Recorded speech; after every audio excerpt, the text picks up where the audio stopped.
Hey guys, what's up? It's me, Thomas. Tonight we're back here with the Green Scorpion, and tonight, well, we got ourselves the top 10 video game villains. So yeah, these are pretty much the villains that you do not want to mess with, or at least run into in a back alley.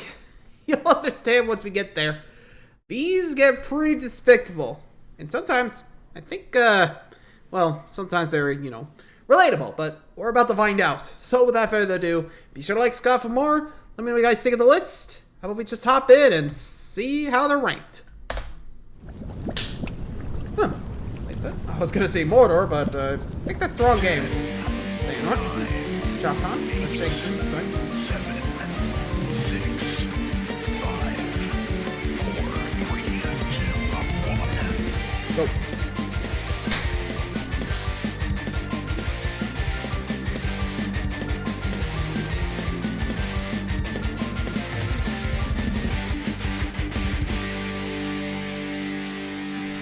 Oh, becoming Sephiroth. Oh, I've seen that scene before. Here we go.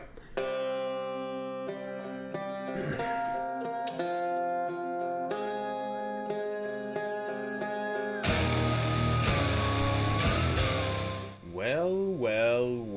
If it isn't my fellow gaming enthusiasts, how kind of you to drop in on my humble YouTube channel. Unfortunately, you've fallen right into my trap. Do you want to play a game? Well, a game implies that there is a way to lose, and losing is impossible without an outstanding adversary in your way.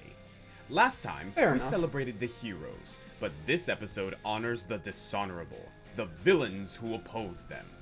The rules are ever so simple, The people who will do evil anything comes in to such a obtain variety their of goals, flavors, how could I no matter possibly the cost. choose? While overlooking my collection of ludonarrative luxuries, I came up with a few criteria by which to judge these vile fiends. Number Proceed. 1. Are they interesting, morally or otherwise? They can be mustache-twirling baddies if they are so inclined, but if so, I need them to be entertaining. If they don't have Fair enough. some deep and sympathetic reasons, they can at least be deliciously evil. Number 2. How evil are they? This includes how successful their malicious schemes are. Whether they're robbing banks or destroying planets, do they pose an actual threat to the established stakes of the story? And number 3, most subjectively, how much is the player motivated to stop them? They should keep you wanting to play the game just to put them out of business. Or alternatively, they could create a situation so philosophically complicated that you start to buy into their motives and beliefs, leading to all sorts of juicy drama. There's more than one way to skin, extort, or murder a cat. But, you've caught me monologuing, you sly dogs. Let's get to the fun. This is my top 10 video game villains! Villains!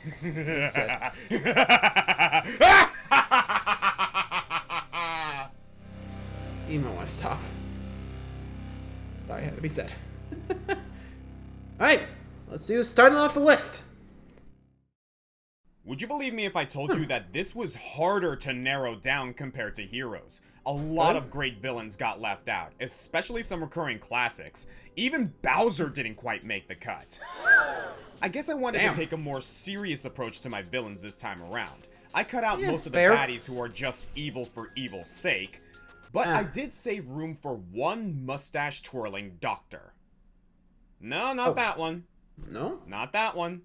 No? Not even that one. Really?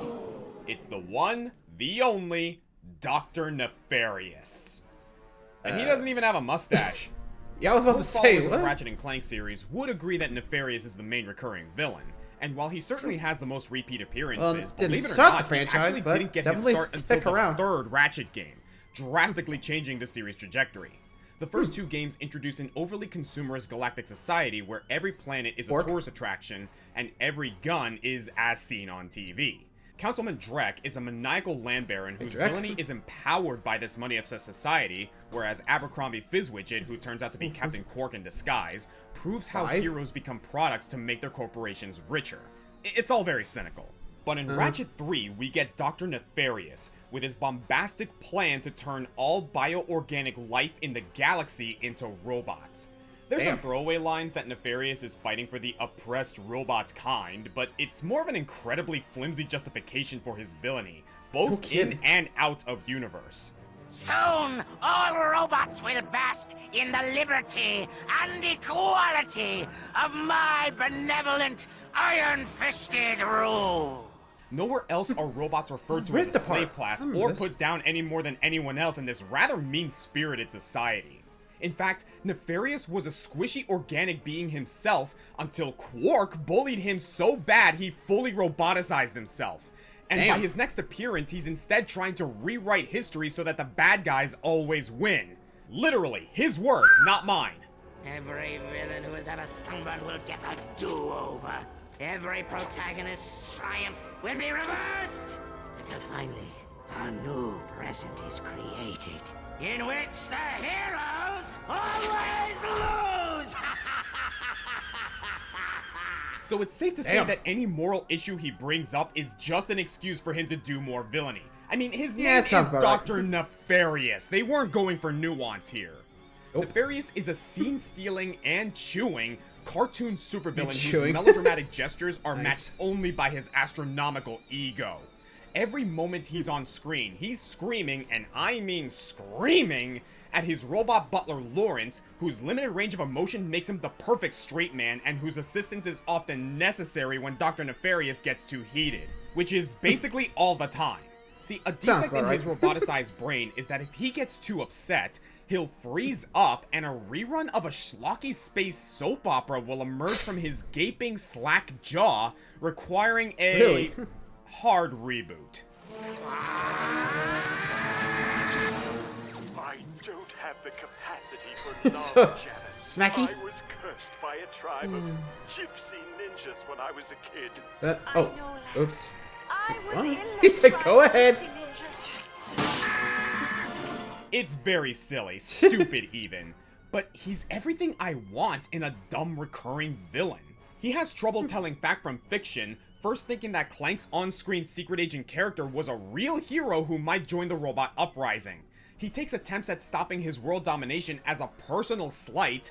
He forms crackpot plans around baseless assumptions. At times he joins the heroes when a more serious threat arrives, and his villain cool. mission statement eventually devolves into the vague notion of just winning against the heroes, such as his aforementioned villains always win timeline that he tries to create in A Crack in Time.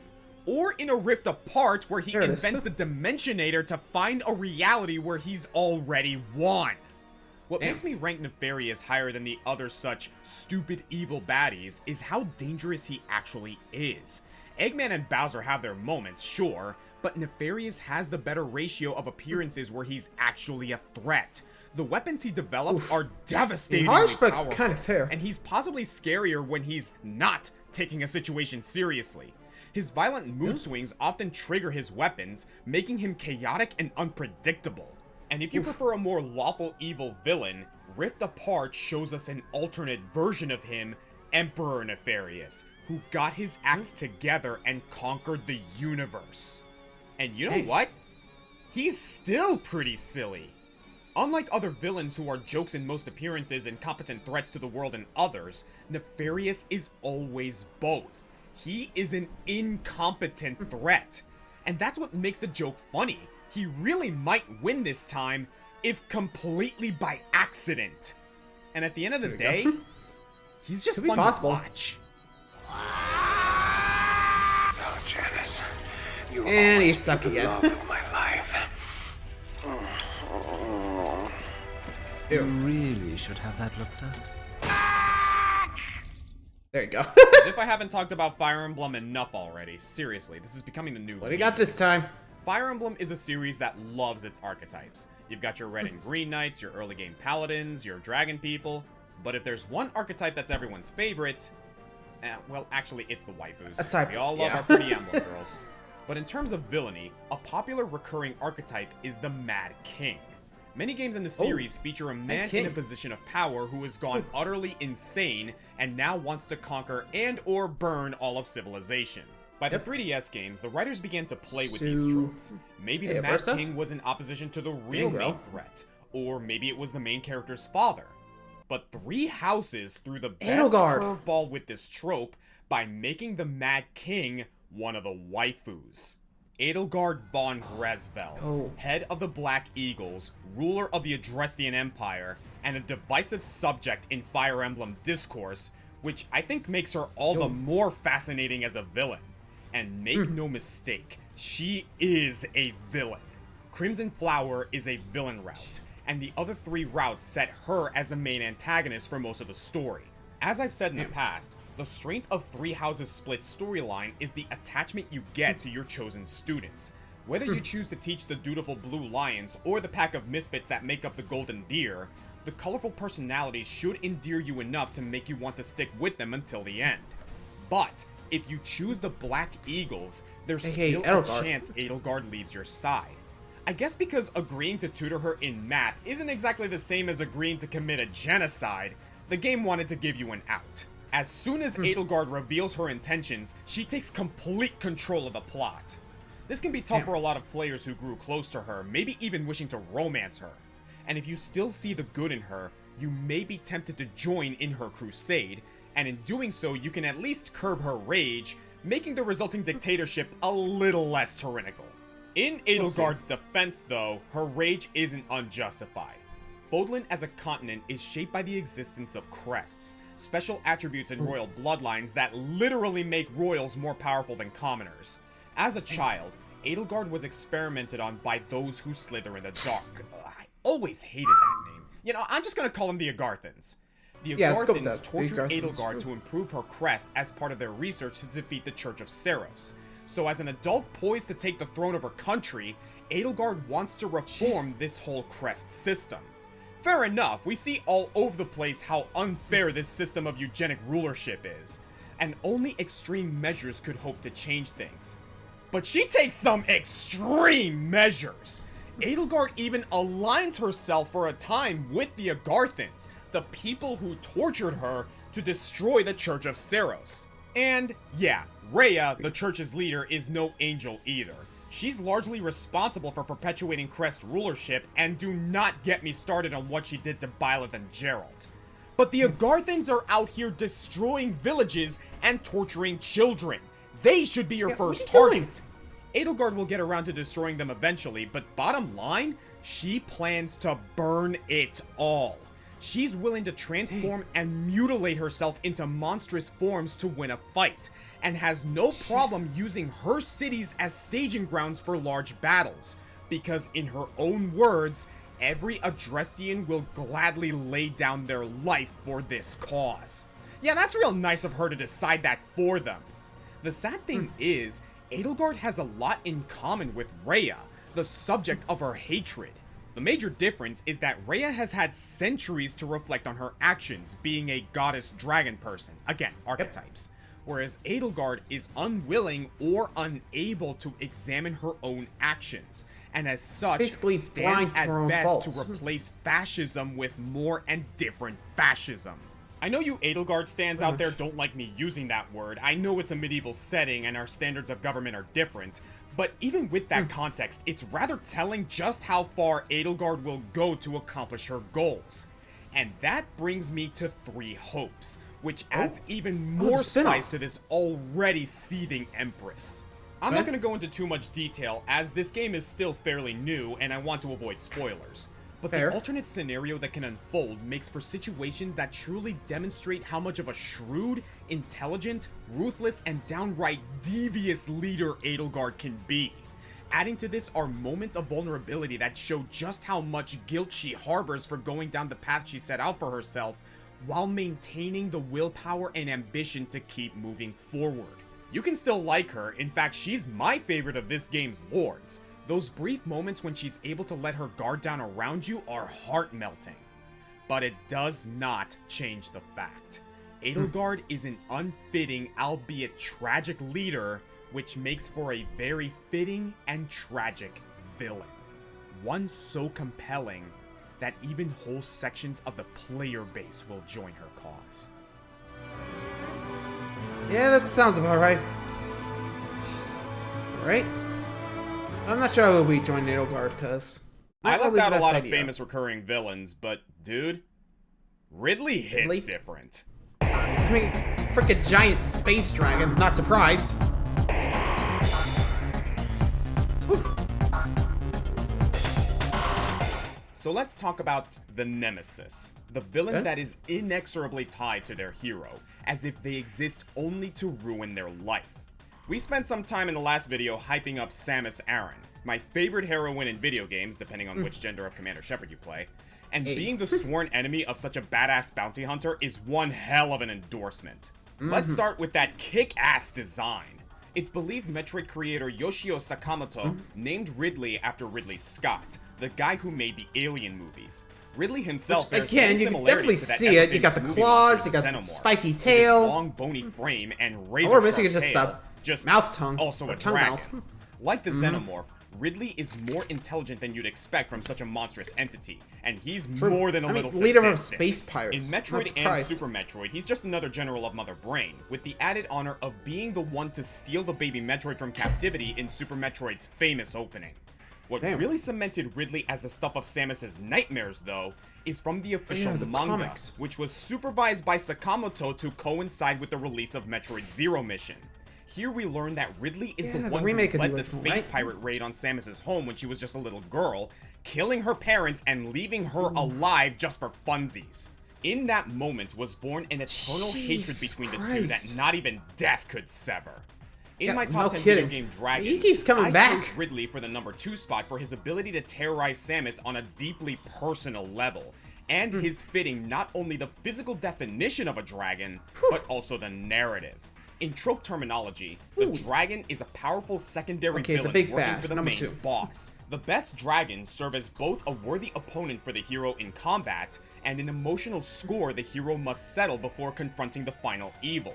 In each game, Ridley either serves as the main villain's right-hand dragon man, or shows up whenever it would be least convenient, and he's generally the best part of the game. The dude simply won't stay dead, in part due to his species' hyper-regenerative qualities, which are enhanced by a healthy diet of dead parents, and in part because he's such an incredible specimen that the space pirates will devote most of their technology budget to reviving him. Even the Galactic Yeah. Federation wanted a Ridley clone, resulting in the parasitic copy Infusion and this weirdly sinister baby in Other M. I'll give Other M props for this at least. Even before you know this thing is Ridley, the sense of unease you get whenever it's around is oddly affecting. The way it looks at Samus like it somehow knows she killed him in another life. Ugh. Damn. What really sells it for me is how incredibly un-Nintendo this guy is. Maybe it wasn't his size that kept him out of Smash for so long, because when he finally did Could join be. the roster, he immediately kills Mario. And Mega look at Man, that don't smile, forget you that. know he Crush is. Mario's head, And stab I'm really glad they Mega Man implemented through the his famous gut. grab Not move surprised. where he drags Samus across a wall or floor like a sham wow. It's these personal touches to Ridley's fighting style that really make him more than an incredibly awesome monster design. No He's kidding. a beast with an ever-growing arsenal and an adaptive strategic mind that can match Samus wit for wit. Without Ridley, there would be no Samus. Her hero's journey is shaped around her disdain for this murderous pterodactyl. So, for that, I guess I have damn. Ridley to thank for one of my favorite series. Silver lining, I guess. You ain't wrong there. And I'll be real, like, yeesh. Ridley is one tough dragon. I haven't even met him yet. I only played, like, Dread, and he's not even anywhere near that, you know? Just, Chozo, rivals, and that's it. Oh, and the enemy robots. But you know what I mean, right? I mean, I haven't really tried the Prime remaster yet, but I really want to. But anyway, let's get moving. Number 7. Let's see who's next. It shows that Ridley was inspired by a horror franchise. He's about as scary as you can make a video game villain without it actually being a horror game. At least, that's how I felt whenever playing Metroid as a kid. Nowadays, that feeling has shifted to the SAX and Emmy, but that's a topic for another day. Yeah. But there was another villain that struck even greater fear Clockwork? in my young gamer heart back in the day. And he goes by the name of Clockwork. Yeah, sorry about that fake out in the Robo-Owl. last list, Cooper fans, but this time I'm throwing you a bone. Clockwork, despite how little dialogue he has, despite how little he's on screen, is one of the most surprisingly effective villains for anyone who thought this mascot platformer would be nothing but laughs.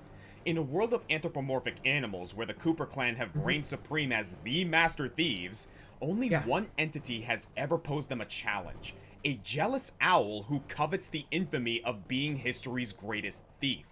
So great is his envy, he's able to live off of pure hatred for thousands of years. He's waited in the shadows since antiquity, and even when his body gave out, he fully converted his body into machinery, powered by the think a more hate-chip, sinister a version literal of Nefarious battery of from Ratchet and malice, Clank, until but an the owl. day he can murder the Coopers and steal their precious book of secrets, the Thievius Raccoonus.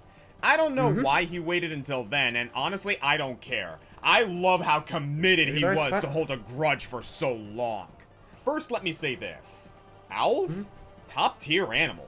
They're by far the most versatile birds of prey thanks to their high-range night vision, their ability to triangulate noise, and their completely silent flight. In classical civilization, we often equate owls to wisdom, but they can throw down hard if they want to.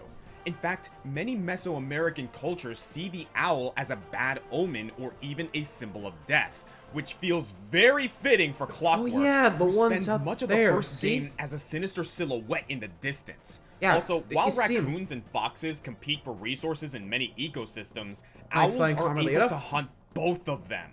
This gives Sly, Carmelita, and Clockwork an adversarial relationship based on their designs alone, with Clockwork as the apex predator. Nice touch! Now keep in mind that Clockwork is not a complex villain. In fact, he's the simplest on this list. But he's simple in a way that is executed to perfection. The build up to him is unreal in the first game. This guy's been on Sly's mind his entire life. He's the reason Sly had to grow up in an orphanage, and why he couldn't depend on his family's secrets when he started his own career of capers. This might just be me, but by the time I defeated all of his former subordinates and climbed all the way up to his perilous volcanic hideout, I was having serious anxiety over actually fighting this guy. How old was I when can't blame him. I probably would be too. Well, I always felt like a toddler when I first played it because that's how Clockwork made me feel, like a helpless little kid. You're just a plucky burglar with a wacky stick. He's a giant cybernetic raptor of death. And it doesn't help that you fight him on his turf using the jetpack, a clunky gameplay style that was only just introduced for this final fight. He's got the home field advantage, and Sly just has to improvise. Clockwork meets his demise after no doubt several attempts from the player, but remarkably, it's not the last Sly would hear that catchy name. The plot of Sly 2 revolves entirely around a new group of villains gathering up the fierce and foul scrapped remains. Clockwork has so much narrative weight to him that just the idea of his feathers falling into the wrong hands is cause for immediate action. Even in death, Clockwork's hatred plagues the Cooper air and turns small rollers like Jean Bisson into serious threats. There is some mixed feelings from fans over how Clockwork immediately hijacks the climax from Neela, who just minutes before hijacked the climax from Arpeggio. Personally, I would have loved them each to get a proper boss fight before bringing back the big bad bird, but it goes to show just how out of their depth they are around the Owl OG. He's not even sentient anymore, but his pure hatred is enough to swallow Neela's will. And even after his second and final defeat, he deals one last blow, permanently paralyzing one of Sly's closest friends in a moment so traumatic it breaks up the Cooper gang. Like, well, at least for one game. Yeah, Clockwork, you did exactly what you set out to do. You destroyed the Cooper legacy, physically and psychologically. For a while, at least. Yeah, the gang eventually recovers, which is more than we can say for Clockwork, but even with a destroyed hate chip, I can't help but feel he could return at any time. Fortunately, they never brought him back, so Sly can finally rest easy. Oh, god damn it. Yeah. You know, I'm pretty sure that was an Easter egg, but yeah. Heads up. Thank you, Murray. I want to circle back to the Edelgard being a villain bit for a second, because there's a lot of games that let you take that evil path. In fact, there's quite a few games centered around the premise that you, my dear player, are the real true villain. Either it's established right out of the gate, like destroy all humans or Overlord, or it's the big twist at the end, like in... well, why spoil a bunch of games that I'm not even going to talk about? Fair. The one I will talk about, though, is maybe the most famous for what the hell player, Spec Ops The Line. It's for this brutal twist that a seemingly unremarkable military shooter Soldier is that such a couldn't popular stop. talking point in my corner of You'll the see. internet. And while the attention is more than warranted, I also think the common knowledge of this game's famous trick has caused us to forget just how smart this game actually is, and how well it turns the protagonist Martin Walker into a despicable monster. Captain of the United Walker. States Army's Delta Force, Walker and his squad mates are tasked to investigate the city of Dubai in the midst of a massive sandstorm, confirm if there are any survivors, and report back their findings for possible evacuation. Yeah. That's it. Nothing else. Confirm And survivors, boy, and get do out. things not go as planned. The government of Dubai has already fled the city, the sandstorm is blocking out all communication, and the remaining civilian population has been left under the care of Colonel John Conrad and the 33rd Division, who seem to have taken over the city in this chaotic situation. Walker confirms that there are survivors pretty quickly, but when the armed residents open fire, Walker and his men fire back and kill them. Whoops. But, you know, it was either us or them. Walker didn't really have a choice. As he gets further in, American troops start attacking Walker, so Walker's forced to shoot them too. Whoops! But again, no choice. Conrad's not messing around, so when Walker finally finds Conrad's base packed with soldiers, Walker's forced to complete the mission with the use of white phosphorus. And for those of you who don't know, white phosphorus is an extremely warfare. controversial weapon in real life, causing such excruciating pain it's considered inhumane even in times of war. Yeah.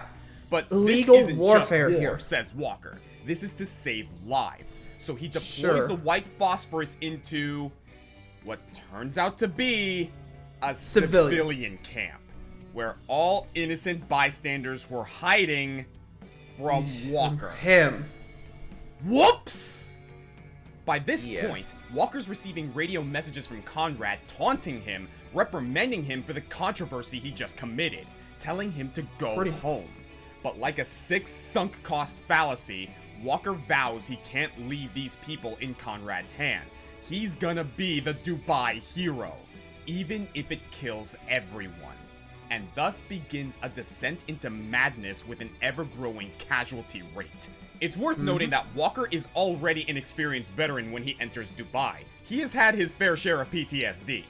But it's not the trauma that causes these poor choices. It's something on a whole different level. Hero. The writer of Spec Ops The Line, Walt Williams, based Walker's journey on two major works of fiction. The first is Heart of Darkness, a novel about a man who loses his humanity while hunting down an ex-soldier in the Congo. The second is the Apocalypse Now, a film that adapts Heart of Darkness, setting it instead in the Vietnam War. The setting, the context, hell, even the medium are different, but all three of these works have a nearly identical story. The hunter An became adversary the taking villain. over the local population and our quote-unquote hero striving to liberate them, finding his inner darkness when he's so far removed from what he considers civilization. But Spec Ops The Line has a few new tricks. One is Walker's squad mates. Lugo is a less experienced and innocent man who masks his fear with jokes. He dies. And Adams is a hardened veteran who's learned to control his emotions in the heat of the mission. He also dies. As they die, so too does Walker's own sense of innocence and his own sense grip of on control. reality too. Even the loading screens go from press A to shoot to monsters don't get to go home. Until the final nail in the coffin. Walker finally confronts Conrad only to find that he's dead. Whoops! Yeah, he's been dead the whole time. He was just one of Walker's increasingly vivid hallucinations. So, unlike Heart of Darkness or Apocalypse Now, where the enemy represents the protagonist's inner evil, in this case, Conrad is Walker's inner evil. He's the fake threat Walker used to justify his continued involvement. You can even see Walker moving his mouth sometimes when Conrad is talking. And you can't say that he was just following orders, because remember what his mission was? We have our orders. Locate survivors, leave the city immediately. Radio command from outside the storm wall. Send in the cavalry, and go home. This was supposed to be nothing more than a recon mission. The plan was to call for backup to carry out the evacuation. This was not Walker's job. But out of some need to be important, some need to matter, some need to be a hero, Walker continued to push through no matter how many times he made things worse. All he needed to do was stop. Leave. All you, the player, needed to do was stop. See? And this is where I think the game's reputation has muddled the actual message of the game. Critics might say it's a cheap trick to blame the player for these atrocities. It's not like Undertale or Mass Effect where you can strive to make better choices. And what, the company's gonna sell us a $50 game and then chastise us for playing it? No. I don't think Williams wants to reprimand the player for finishing story mode. The point isn't to shame you. But in a time when military shooters were all the rage and games were glorifying 360 no-scopes, Williams is simply asking that we be more thoughtful about our media, that we consider the ramifications of shooting every NPC we see and interacting with a world strictly through violence. He's saying that the genre can do better than macho wish fulfillment, better than glorifying the horrors that break so many men and women in service. That games need to do better. Spec Ops: The Line shows Walker crossing that line, getting swept away with the mission and losing himself in the process, his executions becoming more and more brutal as the game progresses, with Nolan North giving the voice performance of his life. Everything. All this. It was your fault. That's what you believe, then shoot me. 2. I didn't mean to hurt anybody. No one ever does, Walker. Walker didn't think he had a choice either. He thought he was the hero that Dubai needed. But it goes to show that for the most part, he was the greatest threat of all. Villain is the hero of their own story. Yep. This is Captain Martin Walker, requesting immediate evacuation of Dubai. Survivors. One too many. Pokemon is another series that lives and dies by its archetypes. Every mainline game has its 3 starters, its professor, its villain team, and of course, its villainous team leader. I gave the OG Giovanni ample praise in my top 10 crime lords, and I stand by everything I said there, but stacking him against all the villains in all video games is a little tough, given the bare-bones plot of Pokemon Red and Blue. And this is the thought I've been having a lot lately in current Pokemon discourse. Fans pick apart Sun and Moon and Sword and Shield, citing underdeveloped characters and plot threads, but from where I'm standing, none of the mainline Pokemon games have had what I would call a great story. Or at least a deep and compelling one anyway. So props to Generation 5, which I think came the closest, actually attempting to have themes and subtext, as well as featuring Ghetsis, the biggest bastard in Pokemon history. Since the beginning, I played the game, can't confirm. Has plagued the Pokemon series. Isn't it kind of messed up to catch these little creatures and make them fight each other? And while there's always been hand-wavy answers that the Pokemon want to fight and get stronger, or that they learn to love you as soon as they're caught, which is somehow even more horrific, Pokemon Black and White decided the anime kind of does it better head on by having Ghetsis make that argument and then revealing him to be the least redeemable character in the series. Ghetsis doesn't even believe in his own rhetoric. He loves using Pokemon for power. But by appealing to a seemingly sensible outlook, Ghetsis creates Team Plasma and comes dangerously close to his goals. Let's lay out his big plan, because by Pokemon standards, it's incredibly devious. Step 1. Ghetsis adopts an orphan. N, which is short for natural, is a sensitive boy who, due to growing up in the woods, can speak with Pokemon but is socially awkward around people. This makes him the perfect ward for Ghetsis to completely indoctrinate, as he will take everything at face value and feels obliged to follow Ghetsis' orders. Additionally, Ghetsis surrounds N with only abused Pokemon, so that N will only be exposed to the worst case scenarios and think that they are the norm. Step 2. Ghetsis creates Team Plasma, a cult dedicated to emancipating Pokemon. He positions his starry-eyed puppet as the king, and touts him as the chosen one who will command a legendary dragon and free the land. Given his disposition, even N believes this prophecy and grows into a talented, though unorthodox, Pokemon battler. In a way, Ghetsis is training N the same way he'd train a Lillipup. Step 3. Team Plasma wins over the masses with anti-trainer propaganda that, again, Ghetsis himself doesn't believe in. With its seemingly noble goals, Team Plasma sways a wealth of people to join its ranks, from well-meaning and sympathetic people like we see in Black and White 2, to complete psychopaths who revel in the chance to wear armor and enact Ghetsis' seedier goals. Step 4. N is instructed to befriend, not catch, a plethora of Pokemon and challenge the Unova champion. With Alder defeated and N the new champion, he now has the sway to convince everyone to release their Pokemon. Yep. And step 5, Ghetsis does not release his Pokemon. If all goes as planned, he'll be the only one left with a monster menagerie and can then rule the country unopposed. I don't think the game's script takes full advantage until the rest of the regions interesting decide this to plot is for a Pokemon. Time to stop ya. Come here, boy. There's plenty of details about Ghetsis that show how brilliant and downright evil he is. He's a terrible father for one thing, immediately berating N for giving you a fair fight. And though N is only his foster son, okay, come on, look at the mint green hair. I'm pretty sure that's your own kid and you're just fostering him so that he feels like he owes you more. Sounds right. But apparently, according to Pokemon Evolutions, they more or less confirmed that N was just a kid they found. Oof. I still think that's kind of boofant shit, but okay. Either way, there's evidence to support Ghetsis was planning to backstab N the moment his plan was complete. His ace Pokemon, Hydreigon, is basically designed to sweep N's team with a super effective move for each of them. And I know I'm getting ahead of myself here, but in Ultra Sun and Ultra Moon, we meet an alternate universe version of Ghetsis who was successful in his plan, and what's that on his team? The legendary dragon type N was using. How did you get that, Ghetsis? Where's your son? And let's talk about that Hydreigon for a moment. It's a dark dragon type, which is pretty much the most evil combination I can think of.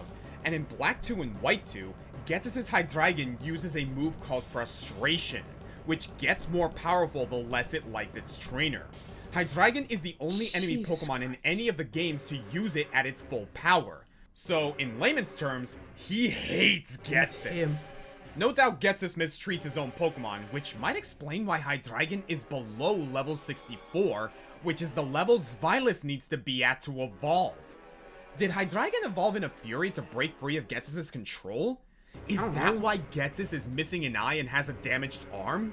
Maybe some experimental technology was involved. Ghetsis has a plethora of world-breaking science at his disposal, thanks to the recruitment of the morally pliable Colress.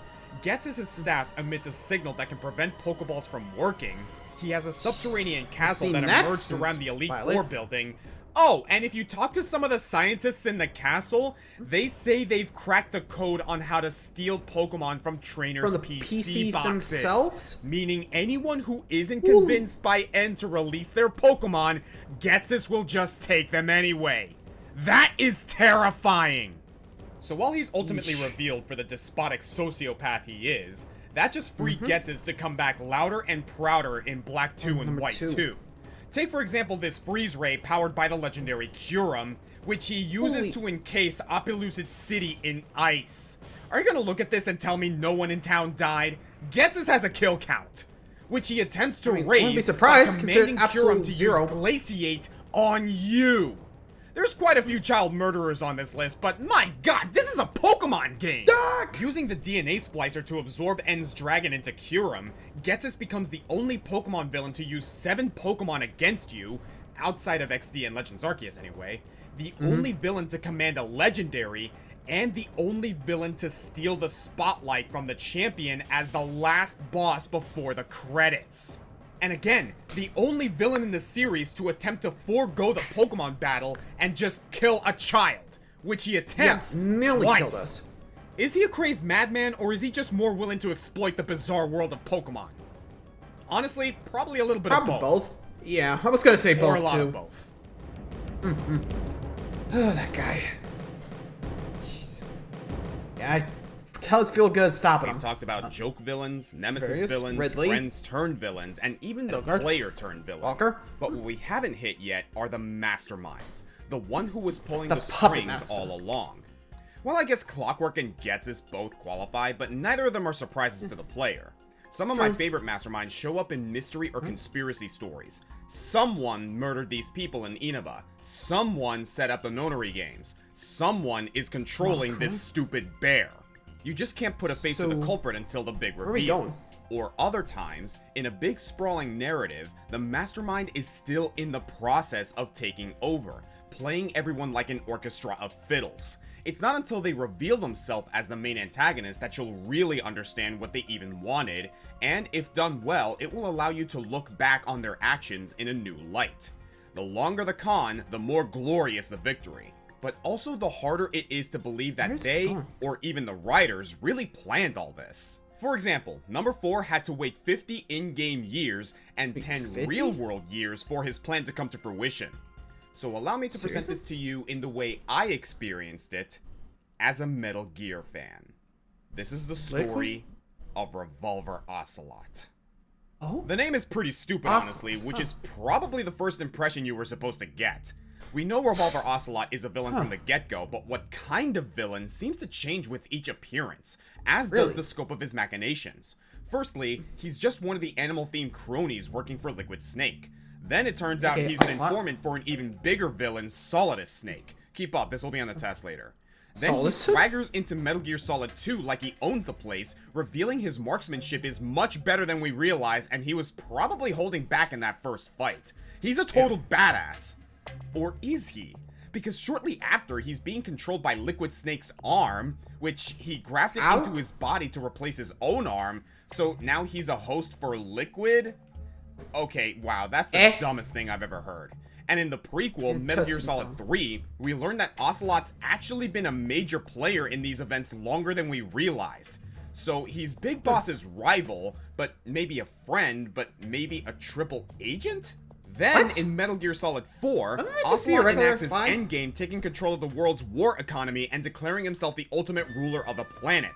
And thank God the evil arm thing was a lie, so Snake would think he was crazy. Well played, Ocelot. Except, no.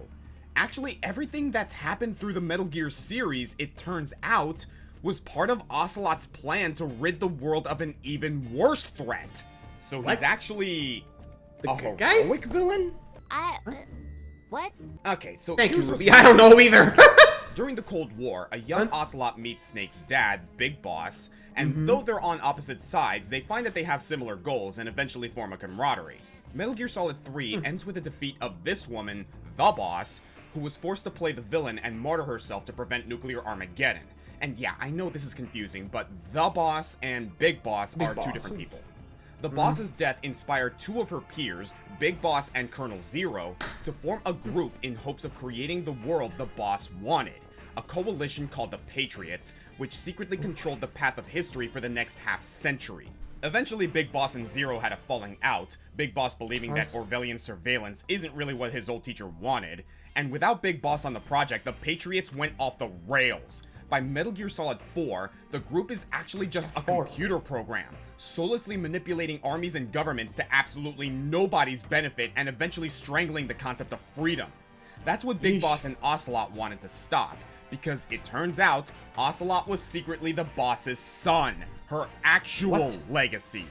He made it his life's mission to free the world from the Patriots, and to do this, Ocelot had to amass power, leapfrogging over other major villains along the way, destroy the satellite housing the Patriots' programming, and most importantly, let a hero defeat him afterwards so that the world can feel justified in what it's done, and hope can be restored. Like his mother, Ocelot is the villain because he chooses to be, and he helps Snake be the hero that can take him down. What a ride for this character, and Ocelot's a ball to watch every step of the way. His initial gimmick is his attachment to outdated firearms, which turns him into a pretty good Bond villain. He loves to show off by spinning his revolvers around, monologuing before the big showdown, but because he's so quick on the draw, it's not a problem if someone tries to attack him during his speeches. If it wasn't for the grander conspiracies at play, Ocelot would still be memorable as a quirky underling, an eccentric gunslinger who always manages to squirm away just before the plan goes up in smoke, only to appear in the next game beside a new employer. He's got this Team Rocket quality to him, where I can blast him away So, over and over which again ones? and never Jesse, get tired James, of or it. Meowth? Look at him hamming it up with say? this cold single action. Now look at him failing to spin it with his offhand after Grey Fox cuts off his good arm. That's some seriously hilarious karmic punishment. Except, Or no. maybe not. This too is just a ploy to manipulate you. Well, not the losing the arm part. I don't think he initially planned for that. But he's clearly pretending to be more feeble than he is, because as a kid, he was perfectly capable of twirling his weapons with both hands. Everything he does is to simply misdirect the heroes, the other villains, and you, the player. Sure, it's all pretty convoluted, but this is Metal Gear we're talking about. I would be insulted if the main villain was any more straightforward.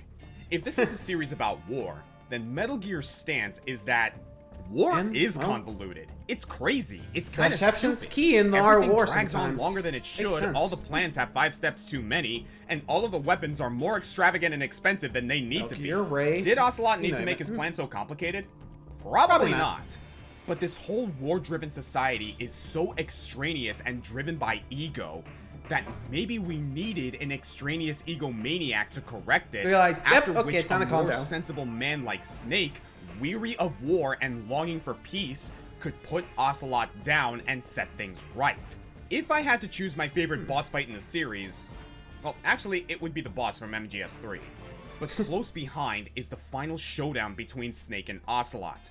Ocelot has succeeded. He's tricked Snake into destroying the Patriots. He's liberated the world from its formless existential tyrants.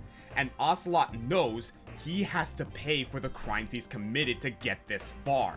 But rather than lie down, he puts up his dukes and boxes with Snake at the top of the world.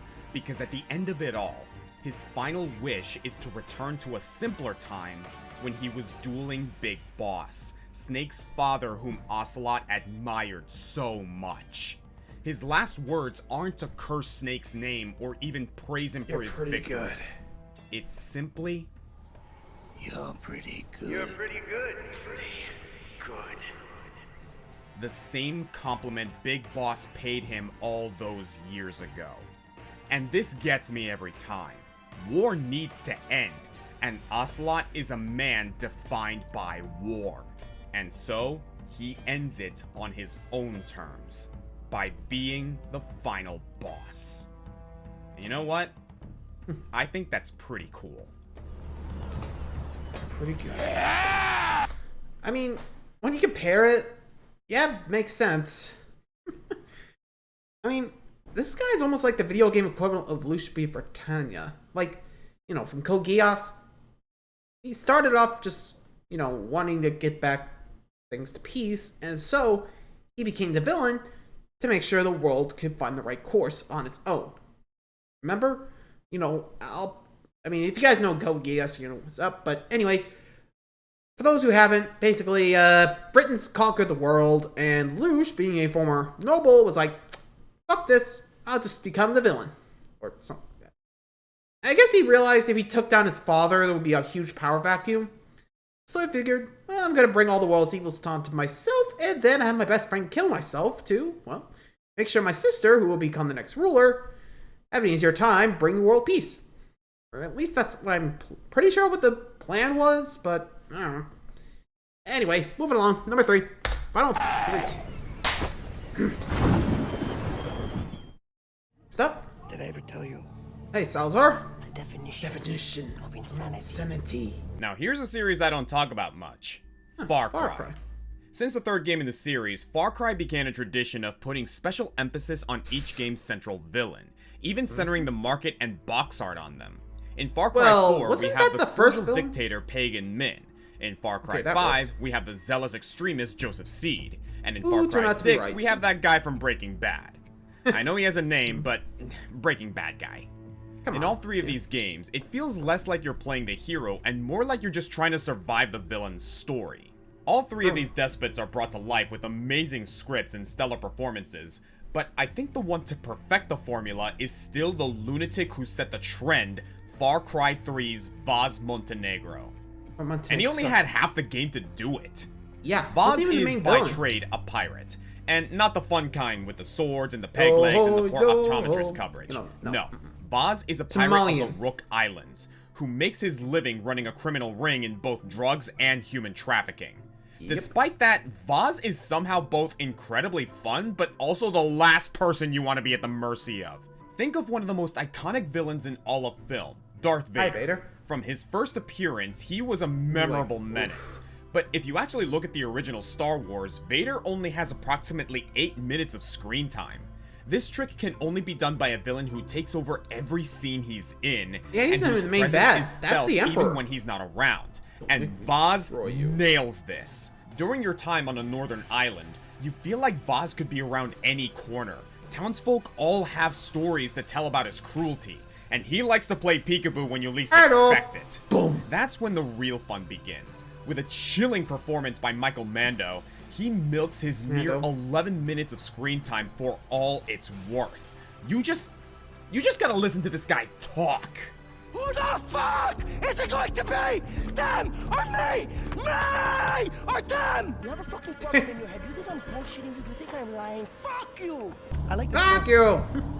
This is a nice fucking phone. And already this would be enough to warrant a spot on the list, but Vaas is deeper than he looks. At the center of it all, Vaas is a very sad man. He was born into the aggressive Rakyat tribe, manipulated into becoming a killer by his older sister, got addicted to drugs, defected from his tribe to be manipulated by a mustache twirler, and now finds himself chained to a dangerous lifestyle that he both loves and laments. While he holds you captive, he'll shoot the breeze with you, only to swing into a frenzy at the drop of a hat. He's like Dr. Nefarious but played straight, waving a gun in your face with no way of knowing whether he'll pull the trigger or not. You can't help but like him, but when he's on screen, you're just wishing that he would get out of your face. And then, he does the most unpredictable thing he could do. He dies! And there's still half the campaign left! This has become a popular criticism of Far Cry 3, taking out the most popular character and, frankly, best thing about the game so early, though I get what they were going for. Far Cry 3, much like Spec Ops: The Line, is a story about someone trying to be a hero and getting caught up in all the killing. As yuppie rich kid Jason, you slowly rise from wimp to warrior in a mission to save all of your friends who were captured on spring break. But when it comes time to leave, Jason can't. All of this violence has changed him, and he finds that he's enjoying the bloodshed as much as we the players are. It's the only way he knows how to interact with this world. So if the first half of the game is about you defeating Vaas, the second half is about you becoming him. It almost doesn't matter what villain replaces him. The point of Vaas was to make you empathize with a cold-blooded killer and then turn you into one.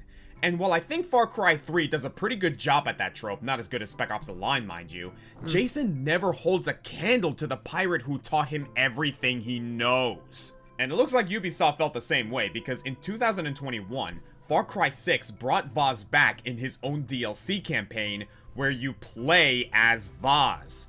I was a little nervous that they were just cashing in on the nostalgia points and might mess up the character, but I gotta say, I'm really happy with how they explored the character. Insanity Vaas takes place entirely in Vaas's head, giving us a glimpse of his twisted perception of reality, and it's a nightmare.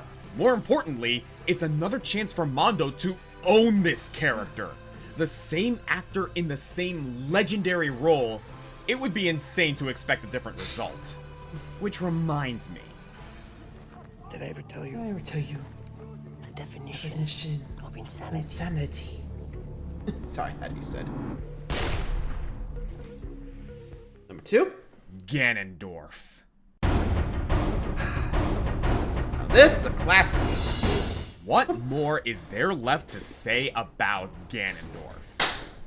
A lot, actually. In fact, Comic and I have been planning a collab video all about the Demon King for, well, damn years now.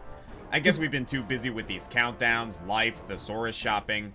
But even if that video were 2 hours long, there would still be more to say about the Great Gerudo Chief. So we can certainly spare a few paltry paragraphs. And to be honest, this one is very personal to me. He's the nemesis to my favorite hero in my favorite franchise. For most of my life, I felt like Ganondorf's been my nemesis. I can't be objective on this one. I love and hate this man with a passion. But for long-standing video game franchises, especially in the Nintendo catalog, no villain has survived as the focal point of the series for so long, while still being taken very seriously. To put it simply, take everything I said about Link as the perfect video game hero and apply it to villainy. Ganon had to adapt through the ages of video games depending on what was expected in gaming at the time. He went from a simple monster in a dungeon holding a captive princess to a devious sorcerer capable of pulling a mid-game plot twist. So many games that seem to go in a different direction find themselves being hijacked by Ganon. The trope was named after him for a reason. I know some fans don't like this, especially when it pushes aside fascinating fiends like Girahim or Zant, but to me, the sense of danger always rises when the Warlock makes his return. One consistency... You know, actually, speaking of Ganondorf, sorry for pausing, but... Okay, I was recently playing, Persona 5. Nathan, one of my regular viewers, did mention that Yusuke, well, at least this voice actor, is actually voicing Ganondorf. And I was looking around Twitter, I think, though I did see an IGN article that said that Ganon, like in the new game, was supposed to be a surprise hero, which I'm not too sure, but would be interesting to say the least. A little swerve, considering, the whole thing of demise. And I think from what I remember in the article, they were saying, the theory was that Ganon was going to be, a surprise hero in an attempt to end, Demise's cycle of reincarnation. Whole thing started, the hero kills Demise, Demise curses everyone to, well, at least the hero, himself, and the princess to reincarnate over and over and over again, thus setting up the Zelda timeline. But I think with this, is Ganon here is going to realize, I'm sick of this shit, and just defeat, or at least find a way to end the cycle, right? At least that's what I'm thinking, but I wouldn't be surprised if it actually did turn out to be true. Anyway. Is his nigh invulnerability. Most of the time you can't even scratch this guy without embarking on a quest for the Master Sword, which is great for a game whose job is to send you on quests. As video game stories got more complex, so did Ganon. Throughout the series' timeline, which uniquely expands in all directions, the Big Beast was eventually given the backstory of being chieftain of a clan of thieves named Ganondorf Dragmire. He was trained in the ways of magic by the twin witches who raised him, and he grew up to dupe the King of Hyrule into opening his gates, all for a chance at the golden power of the Triforce. In Wind Waker, this story was recontextualized with unexpected pathos, that perhaps Ganondorf only coveted this power so he could provide for his people who were doomed to suffer in the desert. Going by the barren grounds of the Gerudo Desert in Twilight Princess, maybe he was right to preemptively strike Hyrule. They were not kind to his people. Where Wind Waker gives us a sad, introspective Ganondorf who clings to his failure, Twilight Princess gives us a Ganondorf consumed by malice, an unstoppable warlord who simply refuses to die until his vengeance burns away all of society. This certainly brings new light to the various handheld and retro games, where Ganon's trapped in a monstrous form befitting his twisted desires, and in Breath of the Wild, we see the anger and malevolence truly consume him until nothing of the man remains in the living maelstrom that is Calamity Ganon. I've spent untold hours thinking about Ganondorf's agency in all this. In his fighting back against the goddesses who have decided his fate is to either rot with his people in the desert, or to lose repeatedly over the span of multiple timelines. And of Demise, that's Demise, the original demon from Skyward Sword that swore revenge on Link and Zelda and manifests that revenge through Ganondorf. Did Ganondorf ever have any choice in these actions? Was it his will to defy fate that attracted Demise to act through him? Or was it always Demise guiding his actions, and he never had any choice at all, like a scripted enemy in a video game? It blows my mind to think that while almost every game in the series features a new reincarnation of Link and Zelda centuries apart, Ganondorf is, with only one exception, always the same man from Ocarina of Time, back from the dead or from astral prison by whatever magic or plot device he could get his hands on. So if you consider these Links and Zeldas to be different people filling the same role, Ganondorf is actually the character to appear in most Zelda games. It's him and his actions around which the series revolves, the reason why new heroes need to be born. And just as I said of Link last time, Ganondorf exhibits the talents of all three pieces of the Triforce. Wisdom? Well, he politically maneuvered himself around the King of Hyrule, backstabbed many would-be final bosses, and caught the Golden Duo in his traps on multiple occasions. And courage? This guy looked down at his executioners and laughed in their faces, taking one of them down with him. The Triforce of Power is what was drawn to him when the Triforce broke, only because it's the trait he most values. It's the piece his tainted hand would naturally reach for first. All of these talents are displayed in his plethora of memorable boss fights. He can cast spells better than Zelda, he's as good with swords as Link, and he can rage like no other. And no, not bringing up the fishing pole trick. That was an Easter egg and I'm not honoring it here. If this was a favorite villains list, well, bam, here's my favorite. While a lot of my feelings are based on personal interpretations rather than concrete text from the games, I still think Ganondorf could have topped this list. But even if I have to force myself to put him only at number 2, his power and influence is still undeniable.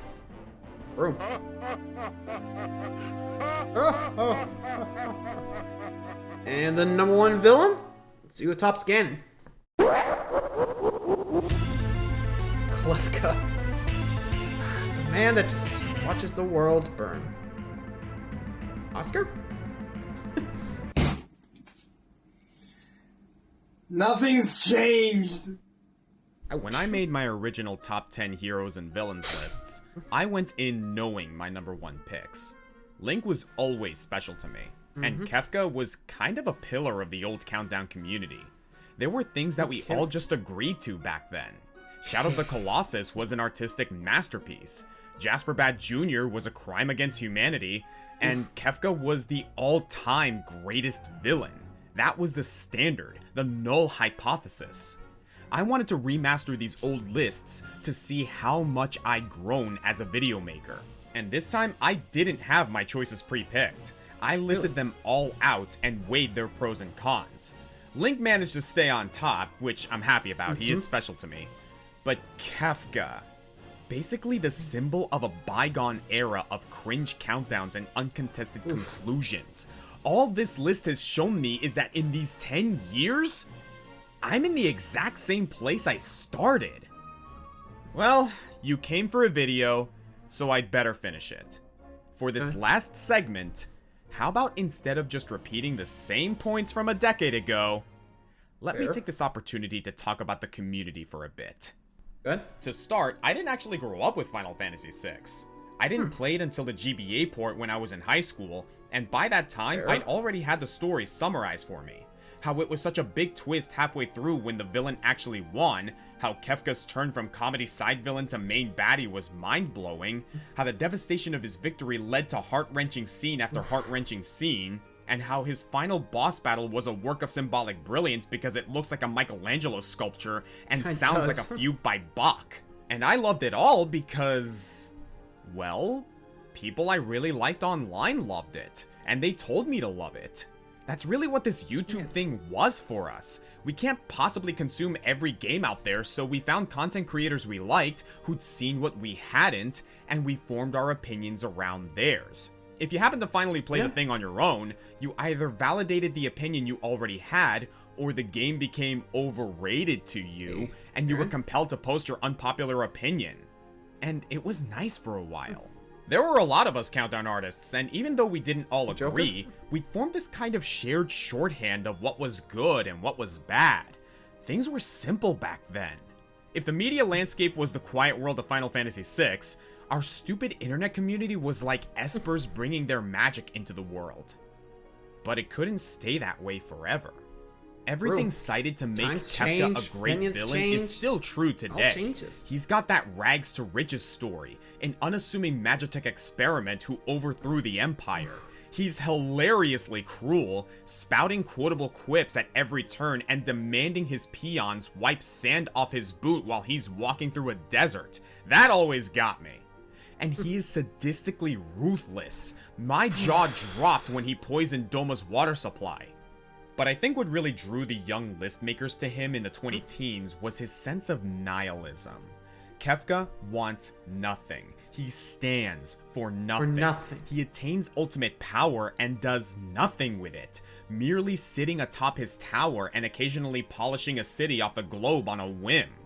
When you confront him, he doesn't seem particularly happy with his throne, just cynical. Like any sign of progress or personal meaning in the world annoys him.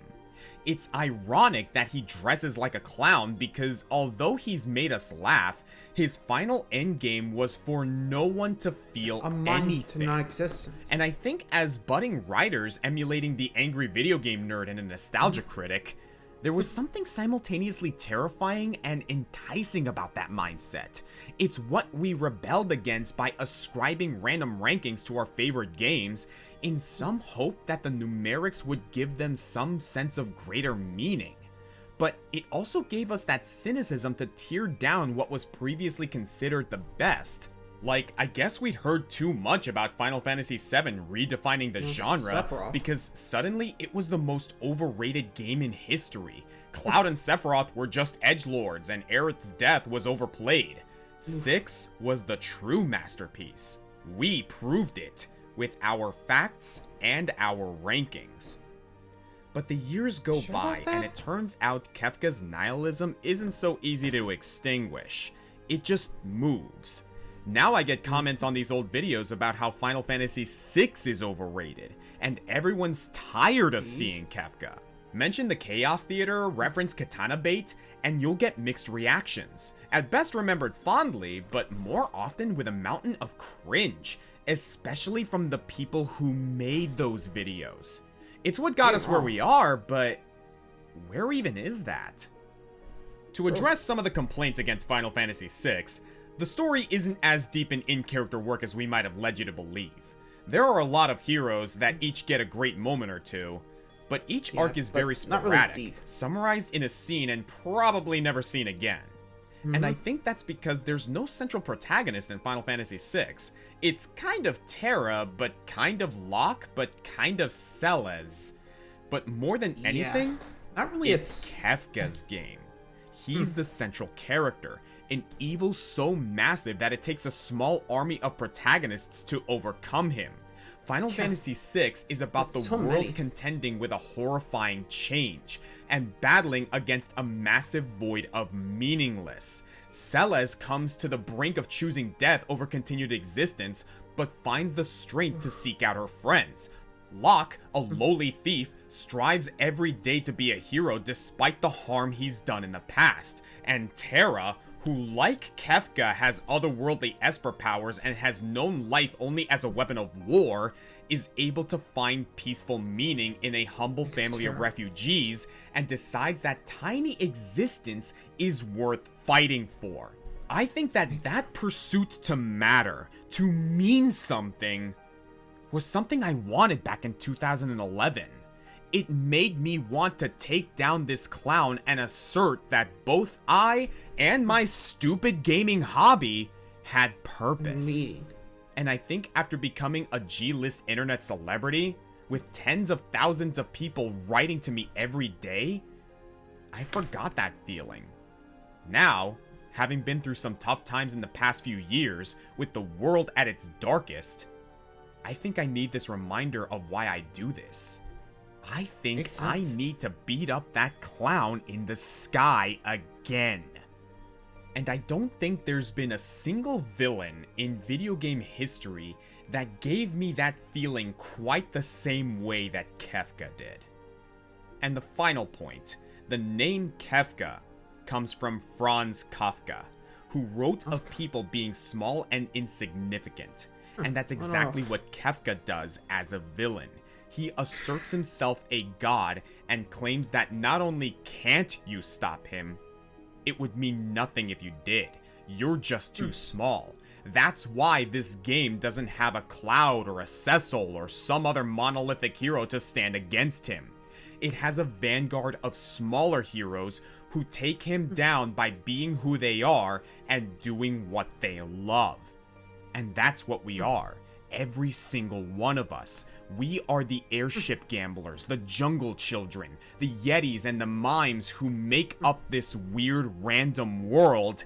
And together, through sharing our experiences, we find a way to matter. Kefka says we don't. But as I've said, time and time again, never trust the clown. I'm the Green Scorpion. Makes sense. And thank you for plunging through this darkness with me and shining the spotlight on it. From the goofy to the terrifying to the terrifyingly goofy, video games just would not be the same without these overlords to overthrow. As for next time, hope you brought a swimsuit. Yeah, the water levels. Gotta double check to see if I've done that. Honestly, with Kefka, I didn't give a read on the guy. I think that was the purpose, you know? Like, it's not really defined. You know, since the whole thing's about nihilism, and there's no, like, big grand hero. And, you know, searching for the meaning of your own life, you know? But anyway, let me know who you think is your favorite villain. Is it one of these guys? Let me know. Until next time, see ya!